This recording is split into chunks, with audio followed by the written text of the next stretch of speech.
Senhor para mim, o irmão não falou comigo, o irmão jogou de cara feia.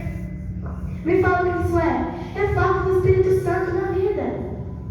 É falta de conhecer a palavra do Senhor. Porque você acha que uma pessoa que conhece a palavra do Senhor, ele vai querer olhar para isso?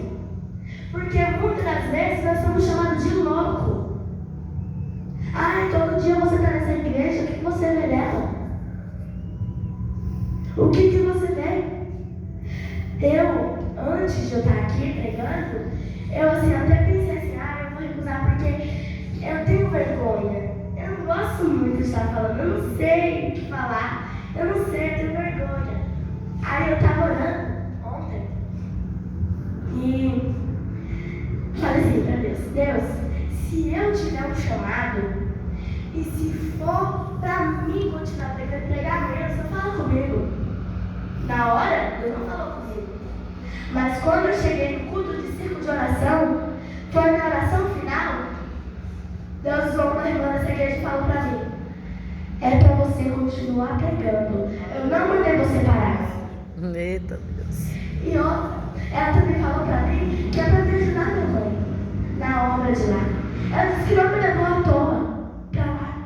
E disse que ele não mandou eu parar de pregar.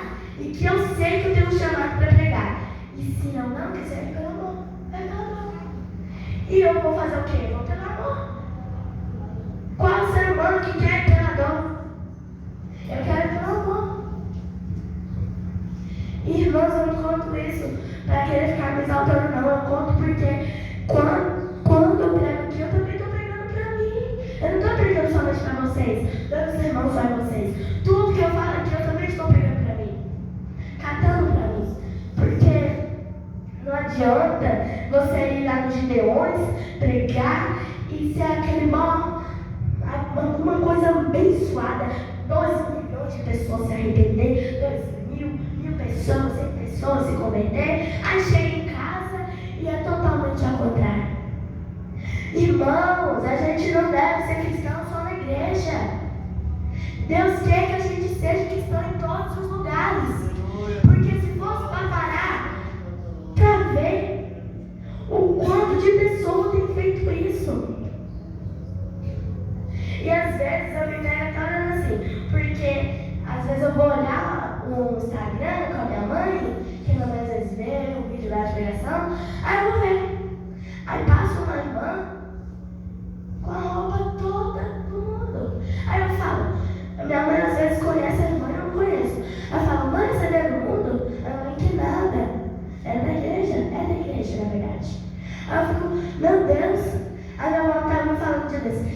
Mas, Miane, se a gente for olhar por isso, os crentes, a gente não vai reconhecer nenhum crente. Porque Deus não mudou. Quem mudou fomos nós. A mesma igreja que era de antigamente, continua no tempo de hoje. Mas quem tem que dar lugar para o Espírito Santo de Deus agir nas nossas vidas, somos nós. Nós temos que abrir a porta do nosso coração para que o Espírito Santo faça morada. Porque se a gente não abrir a porta, Deus não vai entrar de Deus no nosso coração. Ele não vai forçar a barra com você.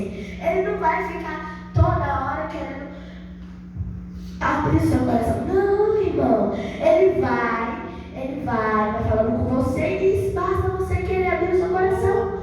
Se você não quiser, Deus procura outro que esteja com o coração aberto e quebrantado para que ele venha fazer morada. Mas o inimigo não. Ele quer uma brechinha na porta.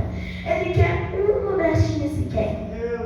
Ele só quer uma brechinha desse tamanho aqui para que ele faça arruaça na sua vida inteira. Então vigie com a sua língua. Porque se for para parar para pensar nisso, se Noé tivesse deixado algum buraquinho na arca, a água teria entrado toda na arca. Eles teriam afundado e morrido. Então é importante a gente olhar a nossa vida todos os dias e falar assim, Senhor, se tem algo errado comigo, se tem alguma brecha, fala comigo para que eu tampe ela. Então, irmãos, acabou o tempo de brincadeira. Deus tem falado sério com a igreja há anos. Mas as pessoas não querem ouvir. Quantas igreja através da Cristina Maranhão e várias outras pessoas. Não foi só uma. Deus falou que ia acontecer aquele, através da irmã Cristina Magalhães, aconteceu uma enchente em algum lugar e aconteceu. Demorou poucos dias e aconteceu. Então Deus tem falado com nós que aconteceu uma coisa no Brasil, que se a gente não buscar, a gente vai acabar morrendo.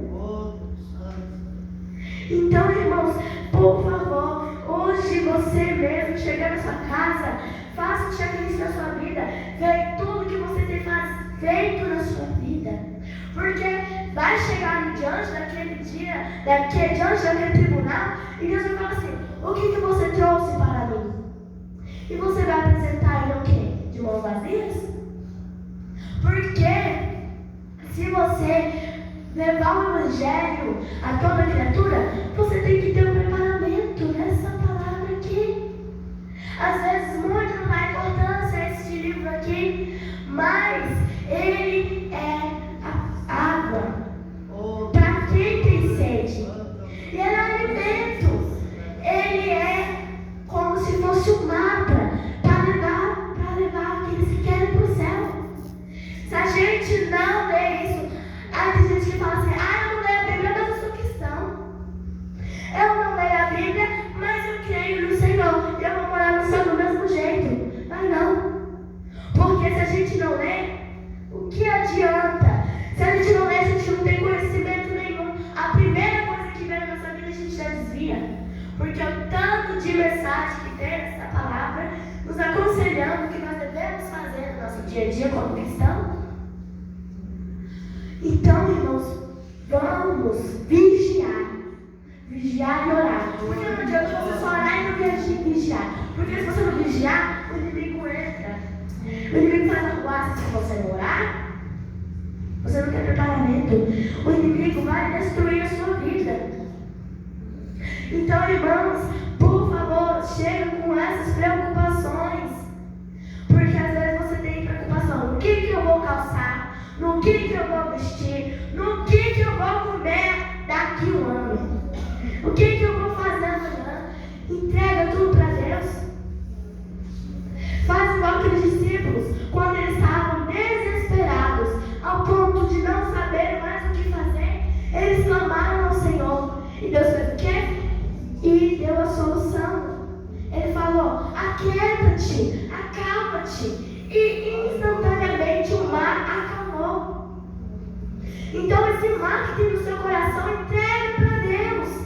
Não adianta você querer ficar remando a mesma coisa que você quer ficar lutando contra este mal, você mesmo. É a mesma coisa que você está querendo nadar contra a correnteza. Impossível. Então, o que adianta você vir nessa casa do Senhor, mas você não orar, não vigiar, não pregar? Porque Deus tem falado. Deus tem falado com a igreja. Às vezes você pode falar assim: eu amo uma criança, não vou levar a sério. Mas se não for comigo, Deus vai falar com outra pessoa. Deus tem usado crianças para falar. Deus tem usado crianças da minha idade para falar. Porque chegou o tempo que os adultos estão brincando dentro da casa de Deus. Os adultos estão brincando, achando que estar aqui é só se arrumar, vir todo elegante e chegar aqui, não prestar atenção, vir e não fazer